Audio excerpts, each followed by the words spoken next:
BJP ರಾಜ್ಯಾಧ್ಯಕ್ಷರ ಬದಲಾವಣೆ ಇಲ್ಲ, rebels ಬಣಕ್ಕೆ Das ಖಡಕ್ ಸಂದೇಶ, ತಗ್ಗದೇ ಇಲ್ಲ ಅಂತ ಯತ್ನಾಳ್ ರೋಷಾವೇಶ. ಯಾವುದೇ ಪವರ್ ಶೇರಿಂಗ್ ಇಲ್ಲ, ಅಧಿಕಾರ ಹಂಚಿಕೆ ಚರ್ಚೆಗೆ ಡಿಕೆ ಮತ್ತೆ ತೆರೆ, ನನ್ನ ಸ್ಥಾನ ಗಟ್ಟಿ ಎಂದ್ರು ಸಿಎಂ. ಕೋವಿಡ್ ಅಕ್ರಮ ಎಸಗಿದವರ ಮೇಲೆ ಕೇಸ್ ಅಂದ್ರು ಡಿಕೆ, 20 ತಿಂಗಳು ಯಾಕೆ ಸುಮ್ಮನಿದ್ರಿ ಎಂದ್ರು ಜೋಶಿ, ಅಧಿವೇಶನದ ಹೊತ್ತಲ್ಲಿ ಕೊರೋನಾ ಕಿರಿಕಿರಿ.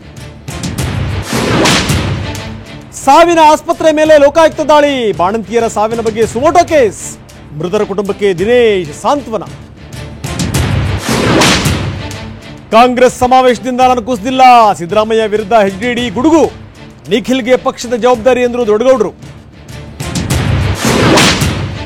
ತರಕಾರಿ ರೇಟಿಗೆ ಸಿಕ್ಕವೇ ಫ್ಲಾಟು, 3,000ಕ್ಕೂ ಕೊಟ್ಟವರೇ ಮೂಡಾ ಸೈಟು, ಮೈಸೂರು ತುಂಬಾ ಭ್ರಷ್ಟಾಚಾರದ ಘಾಟು.